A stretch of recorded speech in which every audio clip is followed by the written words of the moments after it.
G'day, Damon here for Automotive Superstore, and today we're checking out Kenwood's DMX7022S double-din Apple CarPlay and Android Auto head unit. It has a 6.8-inch capacitive touchscreen. Its native resolution for that's 800 by 480, but it will play back 1080p video files from flash drive. The inbuilt amplifier in this will give you 22 watts RMS per channel to power your speakers. Alternatively, you can connect amplifiers via the RCA Preouts. There's front, rear and subwoofer set.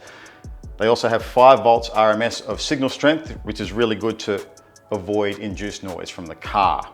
In the box, you'll also get the cage if you need to mount that, and some dashboards that's required.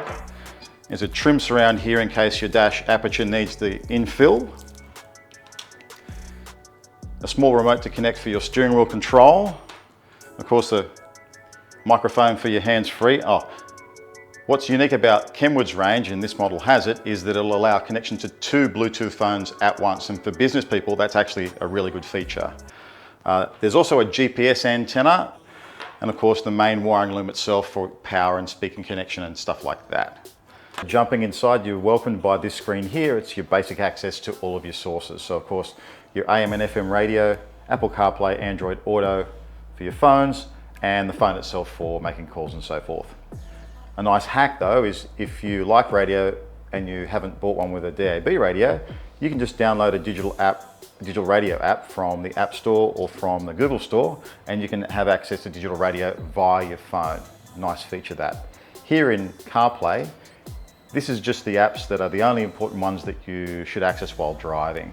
And so it's maps, it's music, messages that you can do via voice, and things like Spotify and alternate maps to Apple's maps, like Google or Waze if you prefer. Android works very, very similarly. It's Android's native applications. The difference is you swipe up and down as opposed to left and right to access them. We're going to set up here in audio. So in equalizer, you have a 13-band graphic equalizer in here. There are some preset curves for you to play around with if you like, but 13 bands is more than enough to tune with. Here, your subwoofer level up and down relative to the main speakers. This is the best way to adjust bass in the system if you have a subwoofer, as opposed to cranking up and down the bass, because that will also affect the smaller speakers in the car, which we don't want. In sound effect, loudness is here, it can be set in low or high or off. Loudness is enhancing the low and high frequencies for when you're listening to music at lower volume levels, and makes it sound a bit more dynamic at lower volume levels. Bass boost, 1, 2 or 3 levels. Use that sparingly. It's mostly for use when you don't have a subwoofer at all. Let's jump into crossovers. Now, this is one of Kenwood's real big strengths. This unit has access to either a 2-way or a 3-way crossover. In a 2-way crossover arrangement, you will have a high pass filter for the front speakers, a high pass for the rear speakers, and a low pass filter for the subwoofer. In 3-way mode, you'll have a high pass filter for the tweeter that's much higher in frequency and just the treble frequencies. You'll have a band pass filter for the mid-range speakers, giving you a low pass and a high pass, and then a low pass for the subwoofer. If you can learn how to tune that, and we'll have a video about that you can check out on our channel, you can actually get a lot greater sound quality than you can get without using this type of feature. So it's a great feature to have.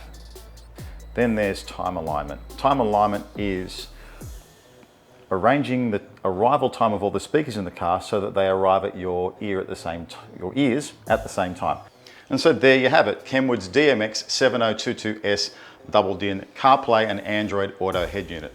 In all honesty, this is probably the unit most people will need, unless you really need wireless CarPlay or you need high-res audio FLAC file playback. You won't need anything more expensive than this. It's a great unit for the price, one of the best on the market.